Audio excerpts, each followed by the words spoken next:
So many women are talking about these GLP-1 medications, but have you ever wondered what it's like for men to be on GL1P, GLP-1 medications, the weight loss medications, whether they're taking it for their challenges with obesity or taking it for other trying to just use the extra weight. I've wondered about that, and I don't know about you, but it's not often that I see men on YouTube talking about this. Well, today that changes because we have a special episode for you. We're bringing not one, not two, not three, but four brilliant men to talk about their journey on GLP-1s. I don't know why I can't say that tonight, but they're going to be sharing their journey with you, and I cannot wait to talk to them. The conversation is going to be fresh and new because I'm just meeting most of them too. So we'll be meeting them together and asking them lots of questions and get to know about their journeys. For those of you who are new to our channel, I want to welcome you. Thank you for coming to Zepbound Journey with Ange. I'm Angela Durant. My friends call me Ange, and you can too. And I've been on this journey since February of 2024. And to date, I've lost over 60 pounds on Zepbound. So that's a little bit of my story, but tonight it's not about my story. Tonight it's about the stories of the four brilliant men that we have with us today. So I'm going to bring them to the stage and I'm going to have them introduce themselves. Give me just a second. All right. First we have, you want to give us your name? Hey, what's going on, everyone? My name is Charles. I go by the Round Mound of Zepbound. You can find me on YouTube under that moniker. And I'm thankful for Ange for having me back. Yes, many of the people from the community you already know, Round Mound from Zepbound. So nice to have you here. All right, next up. Hi, everybody. My name is Lavoy. I go by Mr. Lavoy King on TikTok, and on Instagram, it's Zepbound King. Nice to meet everybody. Nice to meet you, Ange. Yes, nice to meet you too, Lavoy. Nice to have you here. Thank you. Next up. What's going on, everybody? I am Sean, or Mr. Seanism, on all platforms, or the creator behind 100 Brawn. And I want a GLP-1 medication, formerly on Wegovy, now on Mounjaro. Fantastic. So nice to have you, Sean. Nice to meet you. Nice to meet you too. And last but not least. Hello, everyone. My name is Jean-Henri. I go by Jean-Henri Lee on TikTok or Jean-Henri on Instagram. I am currently taking compounded trizepatide, soon to be starting Mounjaro. And thank you all for having me. Oh, I'm so excited that you're all here. I have to give a special thanks to Round Mound of Zepbound, Charles, because he is the one who said, and I was like, I would love to do a panel of gentlemen. And he's like, I got you, Ange. Don't worry, I got you. So thank you so much for bringing your friends on. I'm excited about this episode, like so much so that my cheeks hurt, right? I was smiling so hard, my cheeks hurt because I don't know where y'all been. Right? I don't know where y'all hiding, but I am so glad that you're here. I know that there are so many people out there that watch, that never subscribe, that are looking for you, right? They're like, Ange, we love you, Ange, but we're the guys. Where the guys at, right? So let's talk a little bit. I want to start at the beginning, right? I want to know a little bit, and this is like free form, right? But I want to know a little bit about your journey. Right? What was it? Where were you before you decided to take a GLP-1 medication, whether it's Mounjaro or Zepbound or the compound? Like, where were you before you started? Let's see. Let's go with Charles first. So my journey is I started off. I played college football. I had some injuries and I put on some weight, and I had a lap band in 2009 that wasn't that successful for me. And that followed up with I had that removed and my weight got up to 358 pounds. So I had the lap band replaced with a gastric sleeve. And I was pretty successful on that. And I lost, I want to say somewhere around 70, 75 pounds. I got down to 274, I think it was. And and I bounced back probably about 10 pounds, and I maintained that for about 4 or 5 years, and then COVID hit, and I started working from home for a year and a half, and I had free access to my refrigerator and my pantry, so that was nonstop snacking. I would eat a whole sleeve of Oreos, drink a whole thing of sweet tea, and go back and get some more, and it was nonstop. So I ended up putting on. I got back, my weight got back up to 335 pounds, and I went on. I was a person that always avoided pictures. I knew I could see in the mirror that I was putting on weight, and I could tell by my clothes, the way my clothes were fitting, I was putting on weight. But I avoided pictures, and then I went on a cruise, and I saw myself in some pictures from the cruise, and it was like, man, what happened? And I had did all this work and had these surgeries to get my weight off, and here I am back up at almost to my high weight. So I got off the cruise, and I said I'm going to start keto. I started keto and did that for about 6 months, and I lost I want to say 35, 40 pounds on keto, and then it stopped working for me, and the scale stopped moving, frustration set in, my body started hurting again, so I couldn't work out as much. So then I started looking for GLP-1 medication. Now I was looking for Wegovy, reached out to the doctor at the end of November, and he told me, look, this thing is in shortage. I cannot prescribe it to you. You're not going to get it. It's going to be about 4 or 5 months before you can get your hands on it. So I said, well, I'll wait. And then I got the news about Zepbound being approved by the FDA. Sometimes at the end of I found out at the end of December. So I reached back out to the doctor in January, and he put me on it. And it's probably the best thing that I've done for my health in a long time. If I would have had this medication in 2009, I wouldn't have did the lap band. I wouldn't have done the sleeve. Because why those things provided physical restrictions on eating, which I was often able to overeat. Right. It didn't stop the food noise, and that's the big thing for me.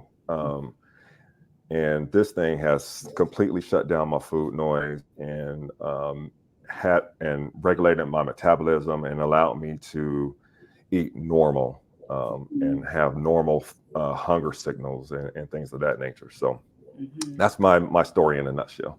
Fantastic. And to date, how much have you lost? I have lost 200. No. I was about to say my weight, but I've actually lost, I want to say 97 pounds. That's fantastic. I think since January 12th. So I weighed in. My last weigh-in a few days ago was 218. So I'm past my goal. My goal was to get to 225. I'm in maintenance now, and I'm trying to figure out maintenance and try to not lose too much more weight. Right. That's a good problem to have, Charles. Yes. Fantastic. Well, congratulations. You started a month before I started. And I'm like, how is this man dropping all this weight so fast? So we're going to talk about that too, because the guys, I don't know if y'all got a lot of muscle. I don't know what's going on, but you did a phenomenal job. You may be one of the hyper responders on the medication, because you're just done a fabulous job. Okay, so let's see. How about we have Jean-Henri next? My story, oh gosh, it goes way back to childhood. Let's see here. My mom, she put me in daycare. I'm like, okay, not a bad thing, but I learned something. They have unlimited food there. So we would have food eating contests, and of course I was, let's say, number 2, but I eventually became number 1. I know that sounds bad, but you're a kid, and you're burning off that energy anyway. And so even going into adulthood, not adulthood, going into preteens and teens, you're just eating, but you're playing sports, playing football, wrestling, you're just burning it off. But then you get to college, you don't have that anymore. And so, of course, you're saying, okay, I'm going to eat less. And you try to eat less, but then eventually what ends up happening is, okay, well, I need to move. I don't have time to move. And so even though you're trying, it's almost like, okay, I'm always hungry. But you conditioned yourself for years to just eat whatever you wanted to eat. Because you could burn it off. You could just burn it right off. So, yes. And then eventually. When you were younger, were you an average size? So I was at one point, but then I kind of got bigger. So I remember, first I was in the regular kid sizes. And, you know, this is going way back to where back in the day, they don't have this now because of shaming, but, you know, I went from the regular kid sizes to, oh, you need to go to Husky. And it's like, okay, well, you know, it is what it is. I'm growing. I'm bigger than everyone in my class anyway, whether tall, height-wise, which I grew height-wise and then stopped at one point. So I stopped at 5'7". I'm like, what happened? Come on now. But, you know, taller than everyone, bigger than everyone. I was like, okay, you know, I was okay with it, but I wasn't okay with it. Because to me, as a kid, it just made sense because, you know, all the adults, they want to feed me. So I'm like, okay, hey, you know, I'm going to get bigger. This is what it is. But then you just, like you said, you kind of get into your adulthood and you realize I need to make a change. And, you know, there were some changes. And so I worked for a gym for a long time. And so unlimited gym access. So, you know, whether if it wasn't running around with kids, I was, you know, on the elliptical or on the treadmill or, you know, just doing something physical. But just somehow it just wasn't enough to still eating and still a busy adult. And then it kind of got to the point where, because I work for a food bank, so of course we have food all over the place. It got to the point where it's like, okay, I'm getting on the scale because we're moving. I'm in a warehouse setting. I'm doing a lot of stuff, and weight went down, but then eventually starts going back up. And so that's where I was like, okay, well, we're in the threes now. Okay, I hadn't seen this number in a while, but okay, you know, we'll do something about it later on. I just kind of kept on ignoring it for years because it's like, oh yeah, I'm moving around, but I'm not moving around as much. I'm still eating whatever I want to eat. It got to the point to where, because I'm a full-time caregiver, I took a family member to, it's kind of funny, with pain management. There's, you know, took them to a marijuana doctor because they needed some alternative relief when it came to their pain. And what ended up happening was he's also a weight loss doctor. And so he was like, hey, I can get you on this program. I'm like, I don't want it. I'm good. I'm just trying to, you know, get through life. Eventually I just kind of broke down and said, hey, I need to do something because I'm feeling sick all the time. Unfortunately, I went to the hospital, let's say over a year ago for this one particular thing. And I looked at my charts and they're saying morbidly obese. And it's like, oh, not obese, I'm morbidly obese. I was like, well, let's explore this option. So I did, and I kind of started my journey. Was that the compound? That was the compound? Yeah, so the way I started my journey was on compounded trizepatide. So that was May of 23. So my highest weight was 325, and I lost on compound, still on compound, about to switch. I lost 128 pounds on compounded trizepatide. Oh, that's so good. That's amazing. That is amazing. So wait, so from May of 23 to today. Yes, ma'am. Wow. So, and that's with the trizepatide, but also working out every morning as well. So I was going, which was unhealthy, was working out 7 days a week. I finally was able to cut it down to 5 days a week. But yes, with the trizepatide and with exercising, I was able to get it down that much. And I also was able to lower my A1C because it was out of this world. Wow. Okay. We're going to talk about that more too. Okay. Boy, you're on deck. You're up. Hey. All right. So my story starts being a young kid. I was always the chubby guy, right?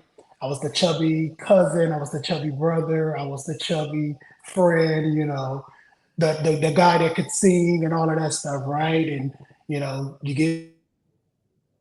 get made fun of, you get called fat boy and all of that stuff. Growing up, right? That's elementary kids for the kids. I did play sports. I ran track. I played football. And then my junior high years, I played football only. I stopped running track.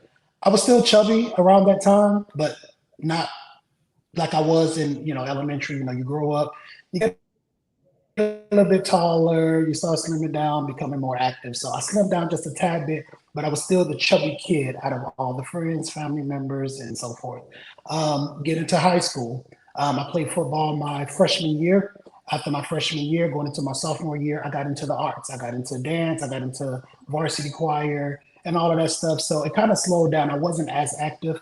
You would have thought that, you know, with taking dance, that you know, you're active, you're moving, you're doing all of this stuff. And for some reason, the weight wasn't shaking, probably because I was steady stuff in my mouth, right? With stuff. So, and you know, growing up, you know, we didn't have the luxury to eat the healthier things, if that makes sense, right? So we ate what we could. My mom, she provided, my dad provided with what they could. So, and those alternatives were not good. They were unhealthy food. And like Charles, I remember watching a video of Charles, growing up, in the household, what's on that plate, you go eat.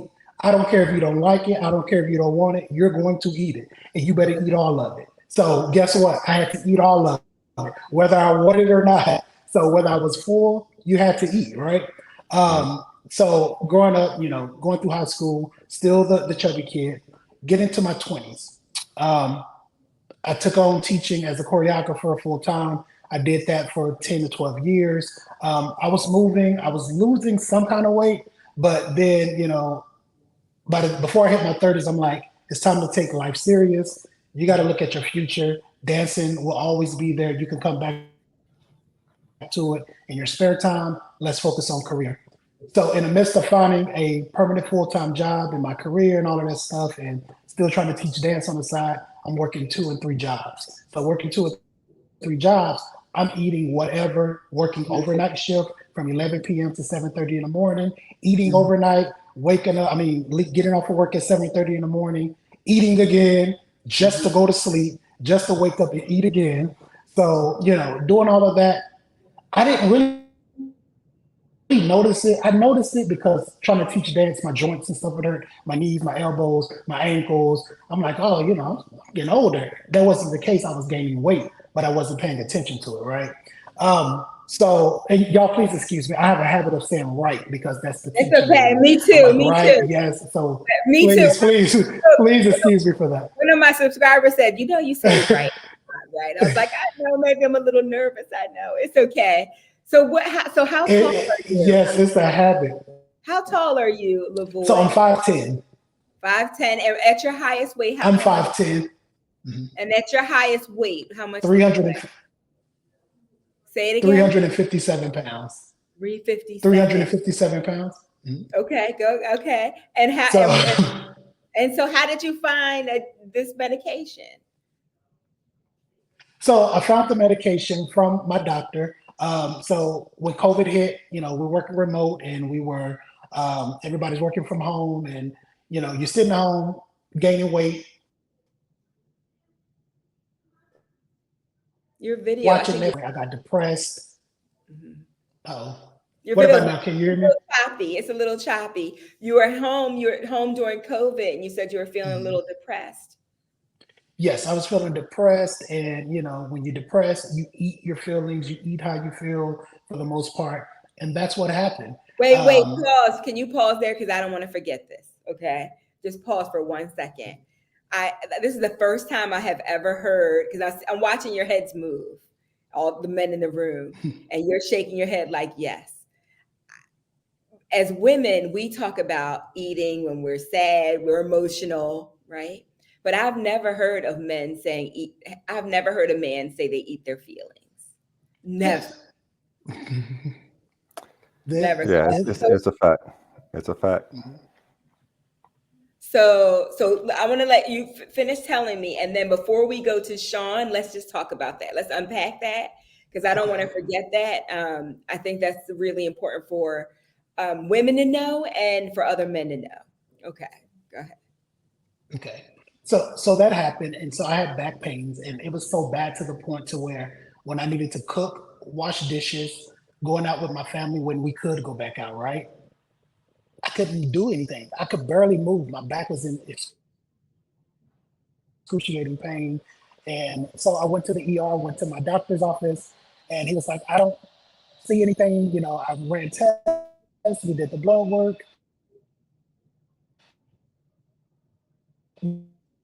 so forth. So long story short, he did mention GLP-1 medication. He didn't mention whether it was Ozempic, Zepbound, whatever the case, right? So he was just like, yeah, this is 2022. He was like, this GLP-1 medication, they're preparing it, it's getting ready to come out, and I think you'll be a great candidate for it. We're going to more the next visit. Months go by, that whole year go by, nothing. I seen him like 3 or 4 times. 2023 came about. I was like, hey, doc, where's this medicine that you're talking about? Like, I need it. Like, I need this right now. I'm trying. I've been fasting. I've been doing this. He said, yeah, let's wait. Yes, it's Why? Why did he want let's you to see wait? what they have. Why did he want you to wait? Because he was in his head, it was new.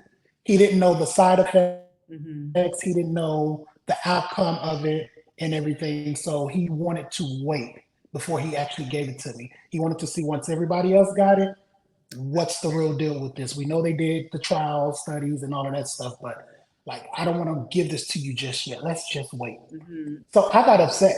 I literally got upset. Whole year goes by. 2024 comes in. I met with him in February, and I mentioned it. He was like, let's wait. So I leave the doctor's office. I was mad. I was pissed off because I'm like, you told me about this almost 2 years ago. You still not giving it to me. So I said, let me put in the work. I think this is what he want me to see, right? This is what he's wanting to see. I put in the work. I went drastic. I changed the way I was eating. I cut sodas. I cut all carbs. He said Mediterranean diet. I did that. Went to the gym twice a day. I lost 10 Oh, pounds, right? So from February, April, March, April, within 4 months, I lost 10 pounds, right? He saw that. In May, when I saw him, May the 2nd, I believe, he said, you lost 10 pounds. Let's go ahead and put you on a GLP-1 medication. You mm, put in the work. You did it. I wanted to see if you were going to put in the work first, because this is just not some overnight thing that you can take a shot and ta-da, you've lost 20 pounds, right? I wanted you to put in the work. So I had to apologize to him wait, about so that. wait, pause there for a second, Lavoy. I want to bring Sean up because I see you shaking your head. So Sean, unmute yourself. Why are you shaking your head?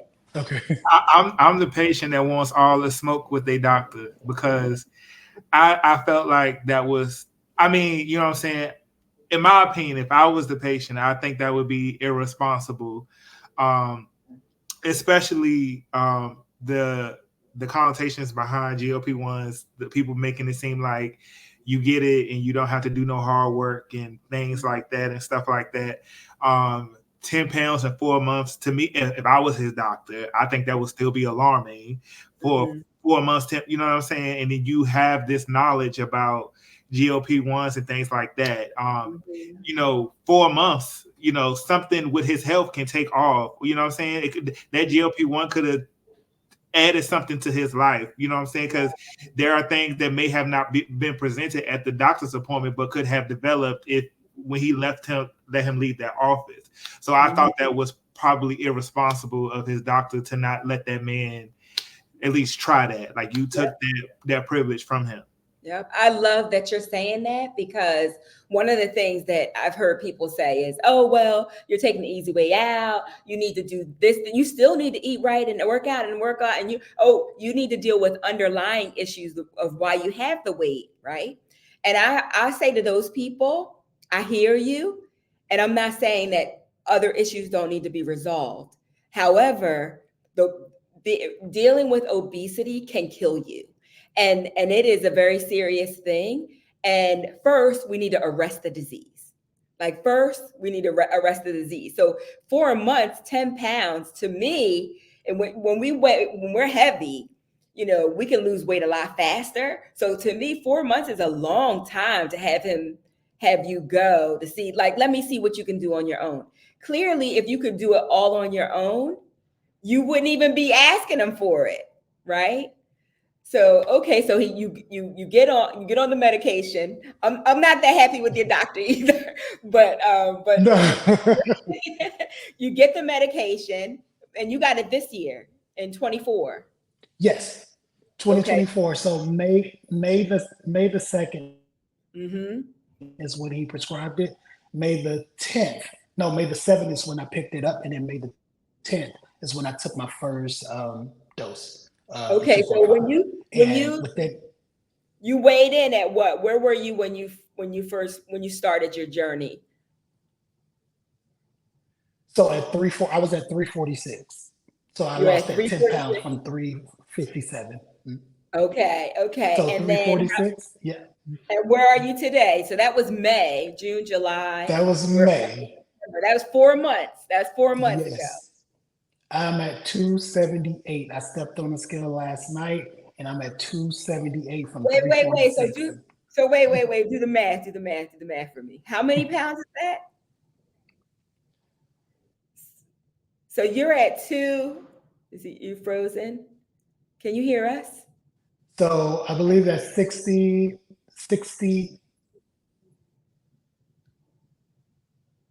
Can y'all hear me? 60, how many? 60 what? So it's 68 if I'm remember. Okay. I got everything written down. Yeah, no worries. And to Sean's point, right?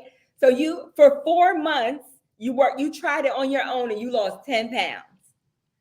10 pounds. 10 pounds. And on the medication, and you're on Zepbound? You're on Zepbound. In the same time period, you're down over 60 pounds. Yes. Right? Okay.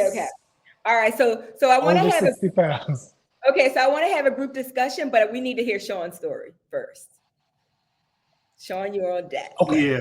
Yeah. So my story, childhood, I was always husky, but it wasn't like a huge problem. It started to become a problem once I got to college, dealing with all of the nuances of that, being on my own, certain life experiences happening while I'm, transitioning into adulthood. And then also post college, finding jobs, depression, the whole, anything that you can think of as you transition into adulthood, it was happening for me, and my depression took like a hit. I started coping with food and things like that. Outings for me was, to go out to eat, do things like that. So if I wasn't necessarily using it to cope, I was using it as a social media, things like that. And then, couple that with depression, it just went crazy. And then eventually, I think at my highest weight, I got to like 366 pounds.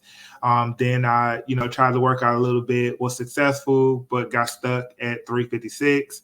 Was on TikTok and was, coming across GLP-1 content, things like that. And I didn't really know much about it, but I knew it was like FDA approved, and I went to go talk to my doctor about it. He was like, "Oh, I'm not prescribing it to you," or whatever. So I had gave him my peace of mind about it, or whatever. And then he was like, "I hear you," all of those things, and he was trying to get me to go the surgery route. And I don't have any problem with surgery. Like, I signed up for it and everything like that. But I felt like it was a lot of like hoops and hurdles to get it done.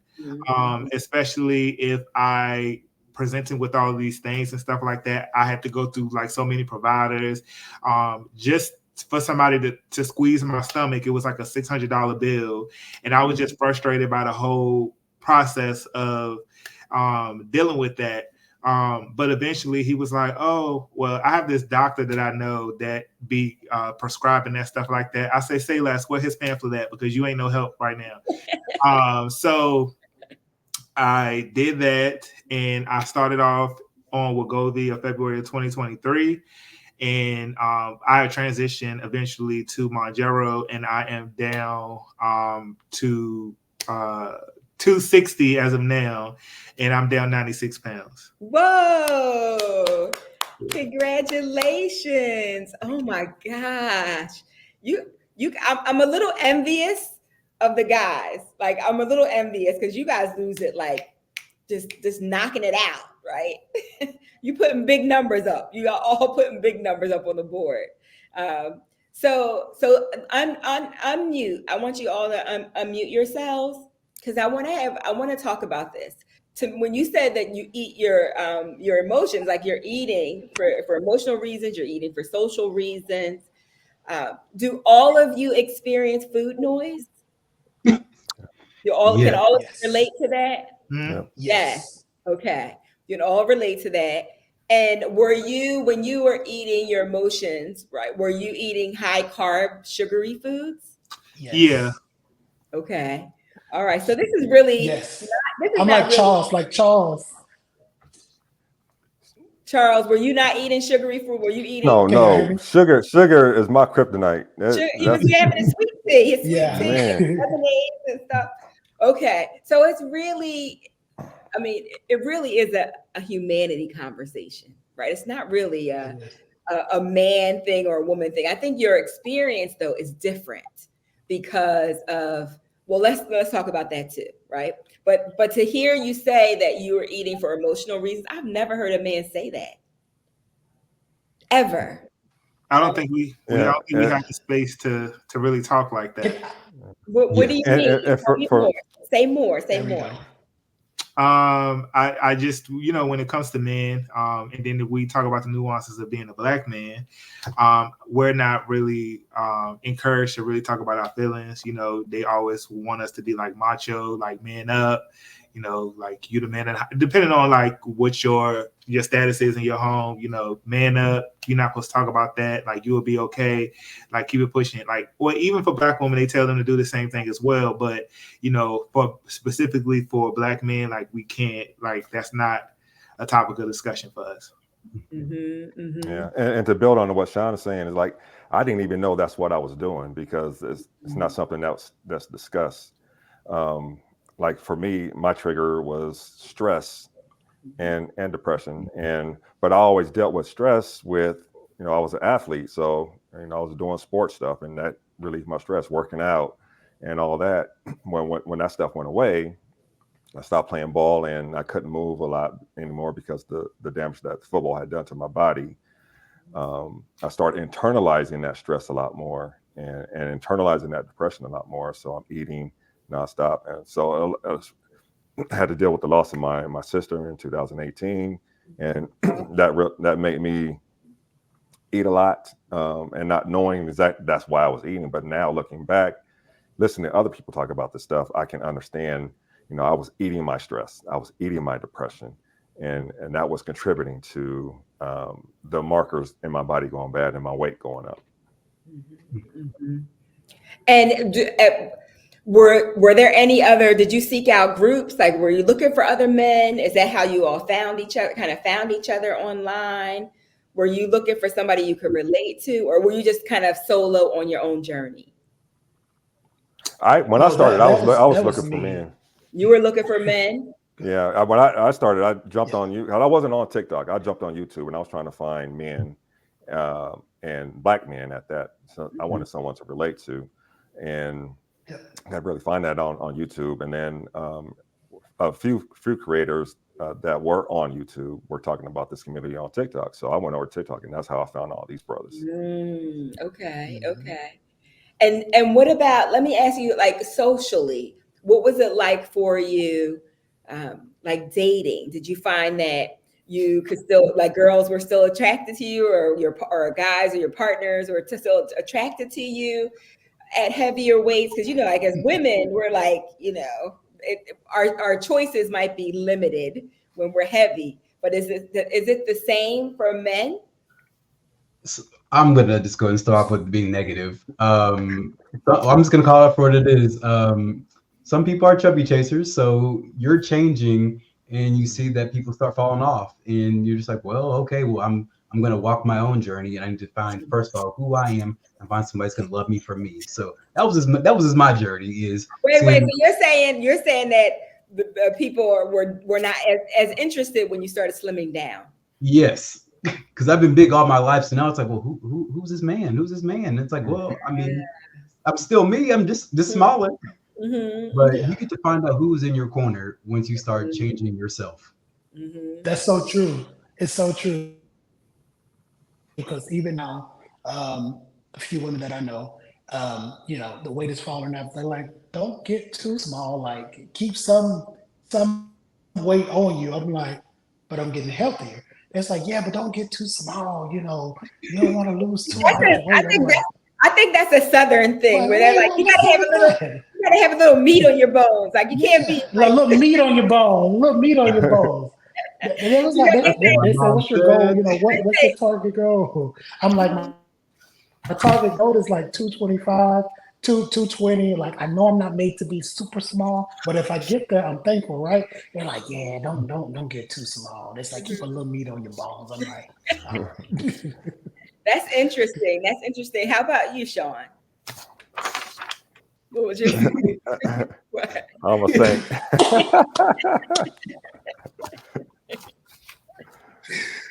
Well, I mean, has it been like?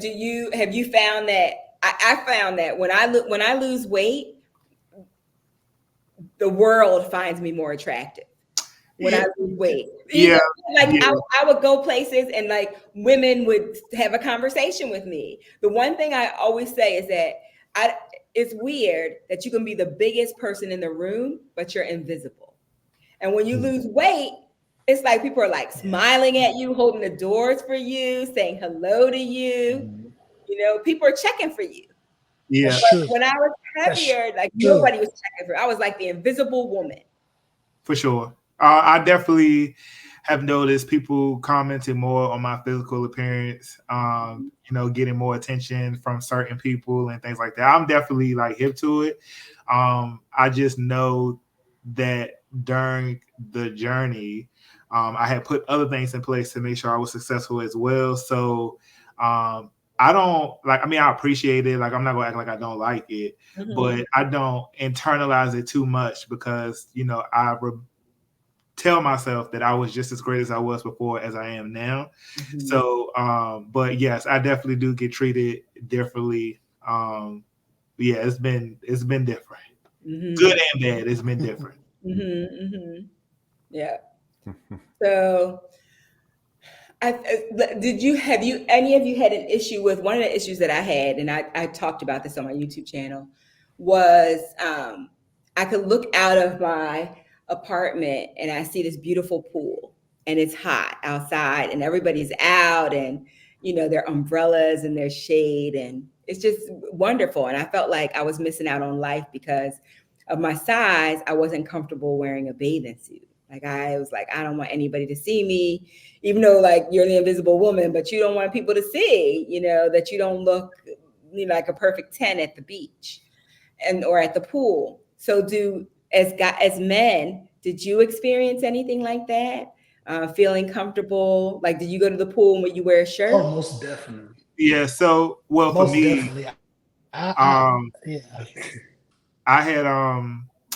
had went out of the country for the first time. I think last January. So before I even started my GLP-1 journey, and I was petrified to go. Like people had to like truly like force me to go, and I would tell them it was fear of like going to a different country, which in a sense it was. I knew I would be safe or whatever, but my concerns was like my size, right? So getting on an airplane. Then I'm also going to a foreign country that don't really have like a big obesity problem. You know what I'm saying? So like their way of life might not be much accommodating to somebody that's over 300 pounds and things like that.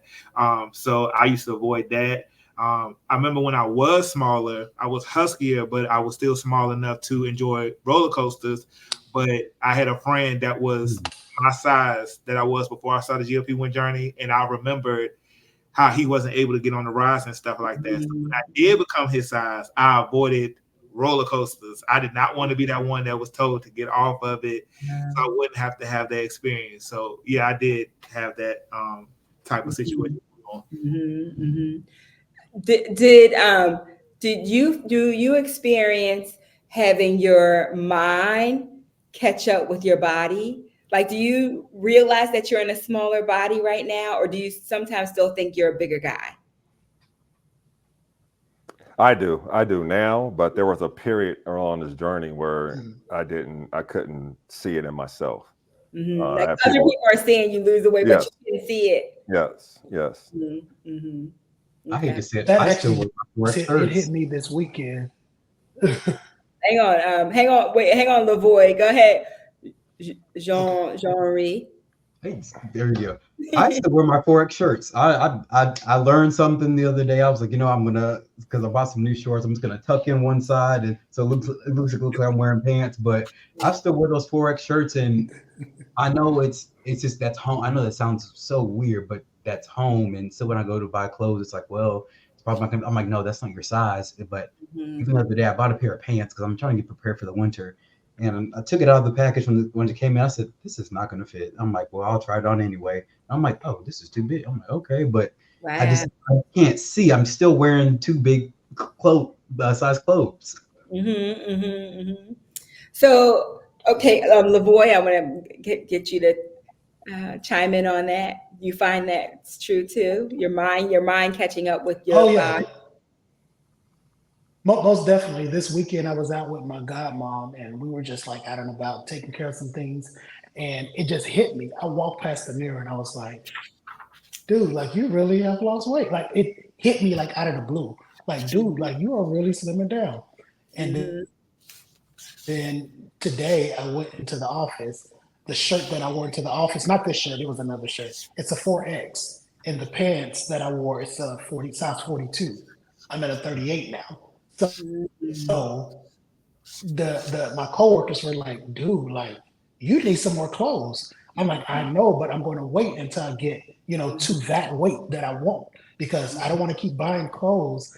So just kind of have to deal with me right now with the baggy clothes until I get to that size. 'Cause look, yeah, but Yeah. no, definitely. But even with the pool situation, like I was the guy with the muscle shirt and a shirt on top, and black is my favorite color. So I got it mentally. I have to get out of that.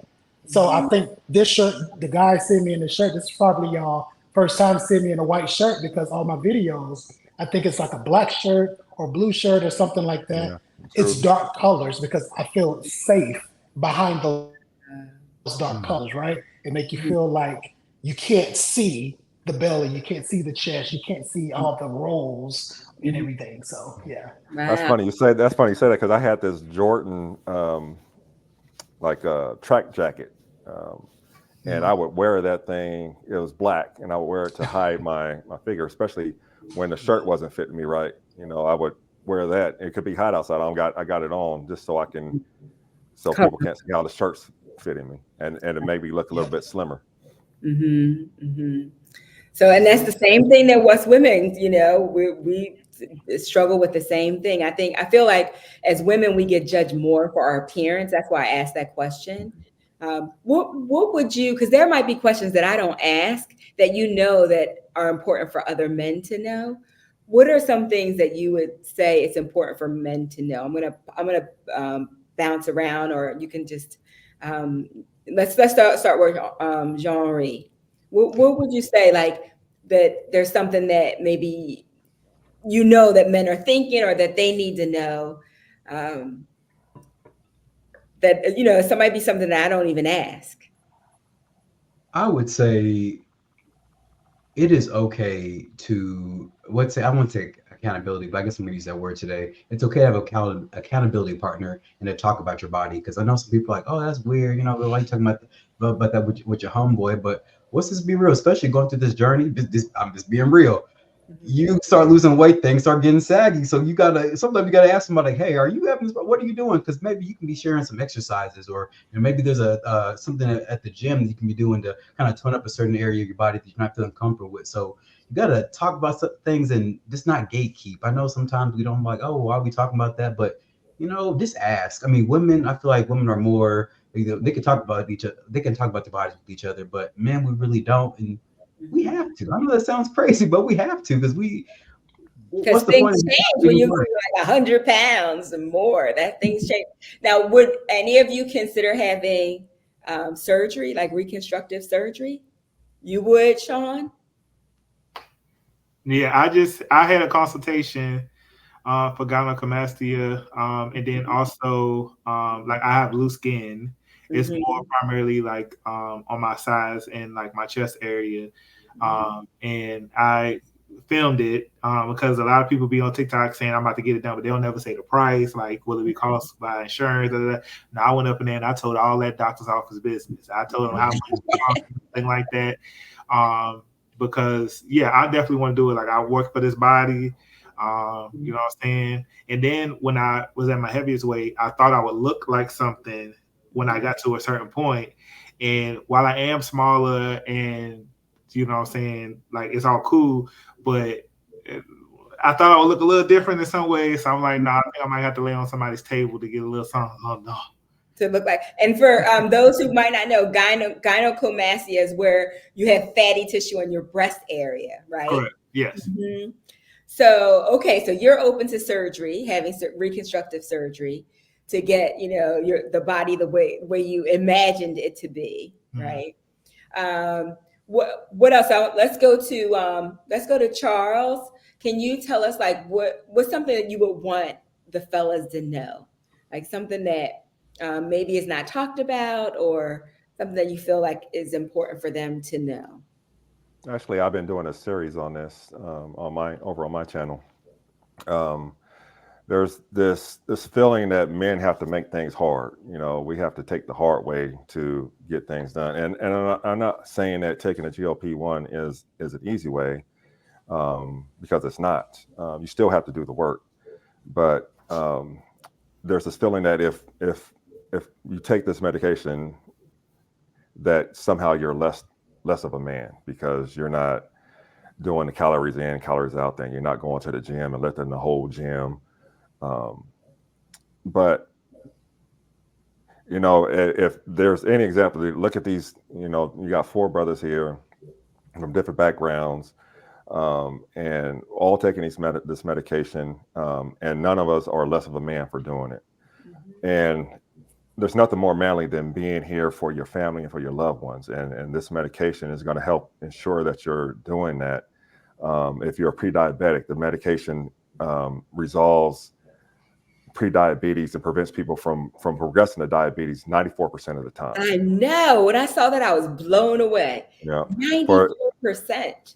If you have sleep apnea, which can cause stroke and heart issues, it reduces sleep apnea events by 63% and resolves sleep apnea completely for 51.5% of patients.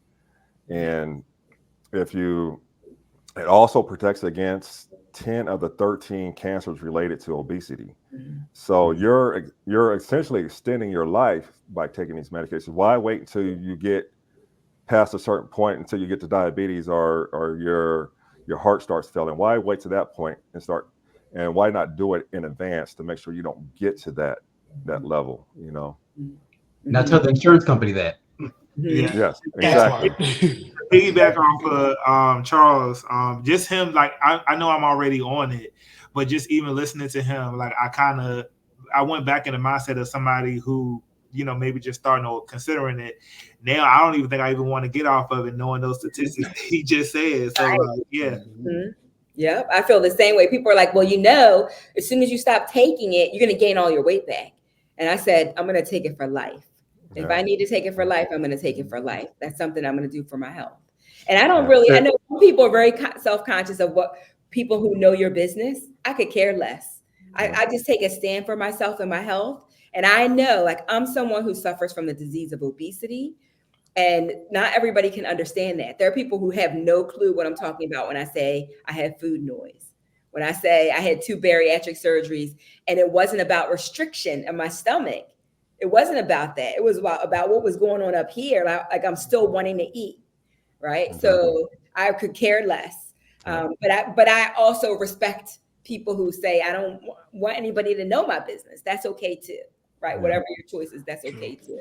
And I will add also that, if you want to go to the gym, go to the gym. I go to the gym 5 to 6 days a week. Mm-hmm. So I'm in there doing cardio. I'm in there doing weightlifting to make sure that I'm healthy and maintaining my muscle mass. Mm-hmm. But what this medication does is it levels the playing field, because we're trying to run uphill, and it levels the playing field so our metabolism functions right. Mm-hmm. So, yeah. But I think we live in a society that's very judgmental. And I think that's why Oprah struggled, because she was like, I hesitated to take the medication because I didn't want people to say you took the easy way out. But if there's an easy door, like, it's easier, why wouldn't you? Yeah, right? I saw Sean's reaction when he said Oprah, because he goes to Oprah's house. You know Oprah? No, I'm always at Oprah's house. Okay. That's where you get that's where you get the GLP-1s. So you can tell us which one she's on, right? Okay. What else? What else would you want other men to know, or other even women to know who are with men who struggle? Right? I don't necessarily think about my husband going through depression, but I know he's human too, right? We usually associate that with women, but it's a human thing, right? So, and sometimes, as I think about it, I think it's really harder for men because of how we're thinking, how society treats you as men, right? That you're supposed to be tough all the time. You're supposed to be strong. You're supposed to do things the hard way, right? Lavoy, what were you gonna say? So I would say do it because it's necessary, right? It's necessary for yourself because you want to be sure that you're healthy. You want to be sure that you're able to live to see however long you're going to live, right? You have goals, you have life that you have to fulfill. Do it for your loved ones. Do it for your significant other. Do it for your kids. Do it for your grandkids. Do it for your family and friends. Do it for that, right? There's so much. And Lavoy, do it for yourself, right? Because I don't know. Yes, most definitely. But I know, like, I put everybody before myself. Like, I'm like, oh, I do it for my son. But do it for you too. Like, do it for yourself, right? Okay, that's so true, because if you don't do it for yourself, right. Because if you don't do it for yourself, then you can't be there for everyone else that you're trying to do it for, right? So most definitely. Did I miss anything, Sean? Was there anything that you wanted to add of things that you would want, another man who's watching to know, who's struggling in silence? Yeah. Mostly everybody, has something to say about like a GLP-1 medication.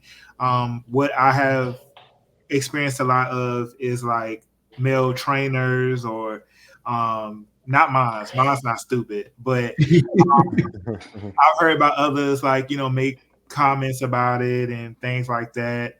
But the average gym guy, he uses like creatine, he uses other supplements and things like that. And that may not be like a medication, but they come with their complications as well. Nobody ever mentions that. And I feel like, the theme of GLP-1s is how we use it for the same reasons you would use any other supplement and things like that. So I'm like, well, why can't you consider it the same way? And it's science backing it up, and you know what I'm saying, and everything like that. I noticed that's the theme with guys and stuff like that. But I would say don't be scared to use it. Okay, can we talk about muscle mass and what you are eating and what kind of workout routine you have? Because y'all just dropping the weight like so fast. So can we just go around and just give me an idea of what, like, some of you are saying you're working out 5 and 6 times a week, you're in the gym. What does your food look like? What are you eating? High protein? What's that look like? We'll go with plenty of protein. So as a woman, plenty of protein. For me, it's 100 to 120 grams of protein a day is what my nutritionist wants me to have. What's it for you guys? How much protein are you taking in? I personally don't calculate it. I just try to that I can, and the meat, and then just kind of let it do what it do. I know there are some people who do weigh it out. I just go for it. Okay, so none of you are counting. You're counting calories or counting protein. The only thing I'm counting is protein. There was a period when I started where I was counting calories just to make sure that I was on the right track, and then I went from there. But the protein is what I target, and I target 140 to 150 grams a day.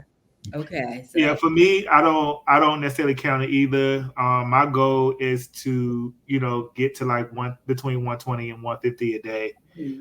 That's just primarily my goal when it comes to protein and fiber. and Fiber. five. Plenty of fiber. Let's talk about that Yes. real quick. Let's talk about that real Plenty. quick. Side effects. Who's having side effects? Yep. Is constipation the biggest thing? That's the only Yes. thing for me. Yes. Anything else more severe? Yes. Fatigue. So, Fatigue. fatigue. After you take your shot, what milligram are you on? I'm on 12.5 of Monjaro. Okay, all right. So I'm on 12.5 of Zepbound. So we're right there. Okay, so fatigue Dizziness. you're having the day you take your shot? No, it usually happens like the next day. What else? What other things other than constipation? So mine is dizziness. So dizziness, like if I bend down to pick up something, it could be anything. If I bend down to pick up something, soon as I get up, I have to catch myself, like, because my balance is off, and I have to just get. It's like that constantly throughout the day now. Oh, that's the first. That's the first I'm hearing. Anything else? Any other side effects? Okay, but they're controllable, right? For the most part, like they're manageable. They're Oh, manageable. being cold all the time. Oh, I'm cold. yes. I'm cold all the time. Wait. All the time. So I went from sweating up a storm constantly, from walking from the door to the Wait. So do your partner restroom have, sweating do to your now I'm partner have, freezing. your partner have to take off their jacket and give it to you? You're When like, I say like I am freezing, like constantly freezing, really? just like out of the blue. Yeah. I wear a hoodie, gotta wrap up the baldness. Yes. I cover up. It is 80 degrees. The temperature right now is set to 80. I can't do it anymore. Okay. All right. So, I could talk to you guys all night. I love the conversation. You're all brilliant and very handsome. So Thank you. I know I'll probably get comments, right? Like, who's that brother over there? But I want to know, like, if you could leave us with one thing, I know you talked about things that people might not ask. Maybe I'll ask the question this way. Like, how has this medication changed your life outside of the weight? How has the medication changed your life outside of the weight? For me, I think like I'm living again. I'm getting to like re-explore things that I was curious about in the past that made me be hesitant because of like my weight or how others might view me doing those said things. I know you asked about like what's our workout routine and things like that. I know for me, one thing I missed out as a kid was I wasn't the one that got put in sports and things like that. So for me, losing the weight, I don't like going to the gym. I only work out with my trainer 2 times a week just to satisfy like my weight training goals and things like that. But how I'm losing weight is playing adult sports. So like I play dodgeball, I play pickleball. Oh, okay. Like that. So, and that keeps me moving because I'm working out, but to me it feels like fun. So like it's like 2 birds, 1 stone. So I'm moving, I'm working out and stuff like that. But like I'm enjoying life. Like I'm finding excitement outside of work, things like that, and finding new passions. And yeah. I love that. Okay, how about you, Lavoy? How has Confidence. Confidence. I'm so confident now. And you just feel good. You're confident mentally, you're confident physically. It's like you could, like Sean said, you're able to take on life now, and you don't feel like you're closed into this little bitty bubble where it's just you and you've blocked the rest of the world off. You feel confident. You could take on anything, any challenge. You could do anything. So confidence. I love it. Thank you for sharing that. Okay, how about Jean-Marie? I might need to go last on this one. I have a whole laundry list. So Okay. Charles, where you go? We'll take Charles. Outside of weight, it's really improved my other health markers. I'm no longer pre-diabetic. My triglycerides are in normal range now. They were like 350, and now they're down to 119. My HDL was good. I'm still trying to work on my LDL. Hopefully, when I have my next blood work done in next month, that'll be resolved. And outside of that, living, I'm able to get on a plane without having to worry about sitting next to another big guy like myself and being scrunched up. I can get on roller coasters again. I did that for my birthday back in June. I went back home to California and hopped on all the rides at Six Flags. Went to a few football games the last few weeks, and I was able to sit in the stadium chairs and have room on the side to move around. So having a normal experience again, living life and not being worried about my health overall. Yeah. Thank you for that. Yeah. Okay, let's hear your laundry list. Let's hear what you got. It really is amazing. Like it really is transform. I always say that it transforms your life. Like the exterior part is happening, but there's something else going on inside too. So let us know what your how it's changed your life. I would say it gave me longevity. I didn't know how bad my health actually was until, I started looking at my numbers, and it made me love myself. So going through life, you kind of put yourself in a position to where it's like, okay, how can I position myself where people can love me? But I wasn't loving myself. I wasn't taking care of myself. So, for example, I am a private pilot, and I'm stuffing myself into this small aircraft. I don't fly the big old airplane carrier. I'm in the small airplanes, and they're giving me subtle warnings already as a Black person in aviation. They're like, oh, we don't want you to be here, but also, and you're big too, and you weigh this. Okay, hold on, what's going on? So, I'm securing my future. I'm giving it longevity. I'm giving my health longevity. Every time I go get blood work, I'm looking at these numbers trying to figure out what's going on. If something's out of range, okay, let's talk about it. The biggest thing I learned is you can't just have one doctor. You need a team of doctors, because going back with what Sean said earlier, one doctor might say, oh, I don't like that, but it's like, I know what's better. Sometimes we always don't know what's best for our health, but if it's a certain medicine, I know this is better for my health. I need to go somewhere to where I'm going to be able to advocate for myself and get what I need. And that's another big thing, is learn how to advocate for myself and figure out, okay, you said no, who's going to say yes, and why are you saying no? If you're saying no because you're afraid of something, let's explore something. But also, Miss Angela, going back to what you said earlier about what would you tell other men, I would tell them, when you look at all of your labs, look at your testosterone as well. I know I made a video talking about what happens when we lose weight. That testosterone, if you're struggling with, especially fat in your midsection, or let's say you're extremely tired, so more tired than what the medicine is making you, look into that and see what's going on, and ask. I know some men want to say, "Oh no, I'm good. I don't want to know about that." But ask, advocate for yourself and see what's going on, so you can feel the best you can be. You can be the best you can be. And that's my soapbox. Yes, thank you for that. Thank you for that, because I think men don't always ask, or they don't even want to go to the doctors, right? And that's going to give them a better life, right? A more enjoyable life, right? So, okay. So, fellas, what haven't I asked you that I should have asked you? Is there anything I haven't asked you that's top of mind? You're like, oh, she should have asked this. They should have asked us this. Besides weight, Charles touched on it, but besides weight, what else health-wise has resolved itself or improved? So you tell me. You tell me about yourself. Blood pressure is normal now. No longer in the diabetic range. Cholesterol is down. But yeah, all my blood work is in normal range now. And medication reduced. The only thing I'm like really liable to take is my blood pressure medicine. But hopefully next visit we can revisit that again. Yes, that's fantastic. That's fantastic. Anyone else want to share theirs? If they have, if you have. So blood pressure down. I no longer have sleep apnea. The second week after taking my 2.5 shot of Zepbound, no longer snoring.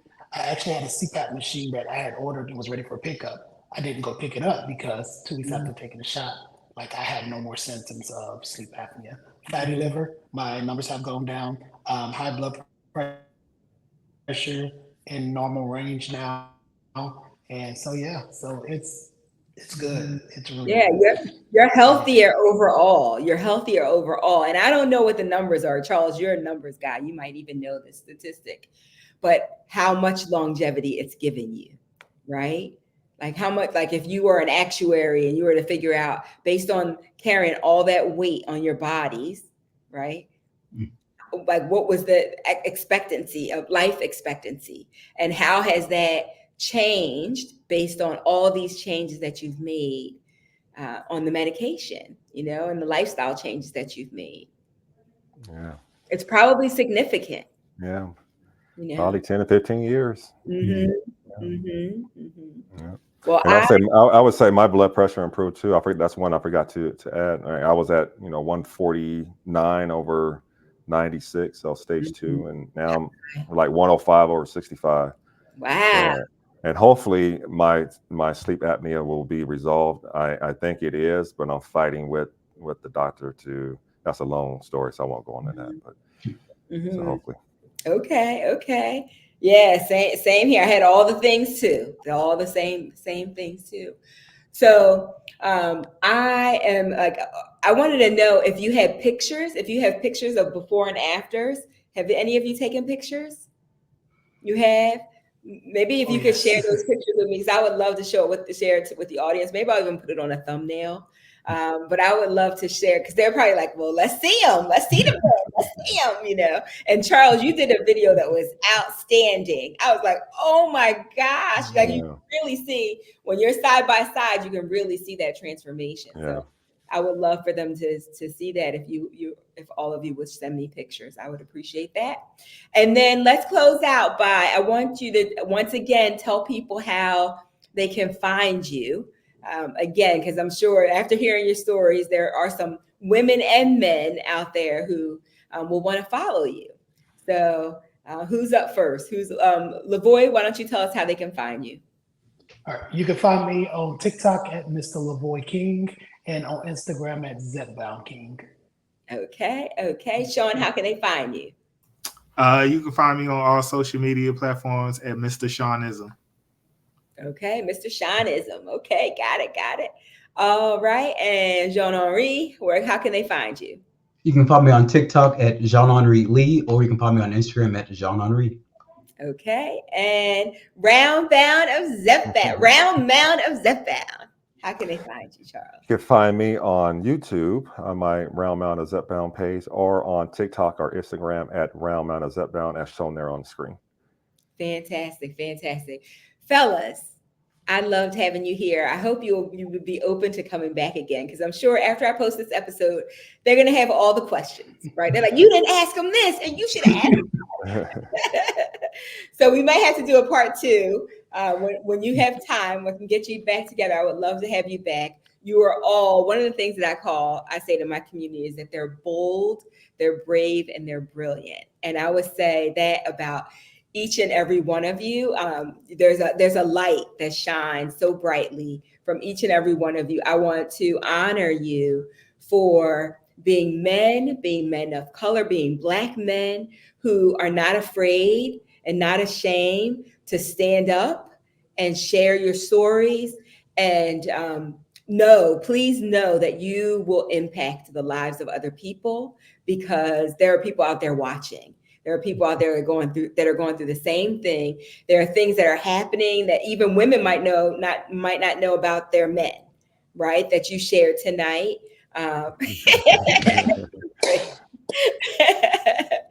But I'm honored that you took the time to come on here and share your stories with our audience.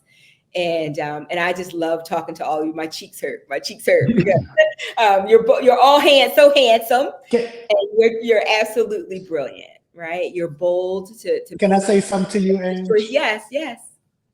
I'm so sorry. To you, Ange, and to you, Charles. I want to say thank you to both of you, because you both have been a huge pillar for not just anybody, but especially for the Black community. Let me just say that. And I had to say that because it's real. Like you too, I got to give you your flowers. Y'all have been a staple for us on our journey. When I was Thank looking you so for much. that help to get me through this journey, both of your videos have gotten me through. So I had to do that before we left. So thank you to both of you. Thank Thank you. you so much. Thank you. So Thank much. you. Yeah, so it's rare that we have, you know, these handsome fellas in a room who are talking about losing weight, right? And taking care of yourself and getting healthier with all your numbers. So again, I want to honor all of you. Thank you so much for being here. Charles, thanks for organizing this this session. And I want to please keep me updated. I want to know. I don't have a TikTok account yet, but I'm going to get one just so I can follow y'all. Absolutely. All And right. I'll say one thing before we go. Mm-hmm. Men, get off the sidelines. Mm. Y'all can do this. And if Yes. you're the partner of a man, make that appointment for him and make him go. I love that. I love that. I don't think there's anything else to say, right? You got a sign you want to hang? You want to put up, Sean? You got another sign for us? Look. All right, fellas, I'll give you your evening back. Thank you so much for spending time with me and with the community. Go out there, continue to be bold, be brave, and be brilliant. Thank you. Thank you. Thank you for having us. Bye, everybody. Thank you. Bye. Bye.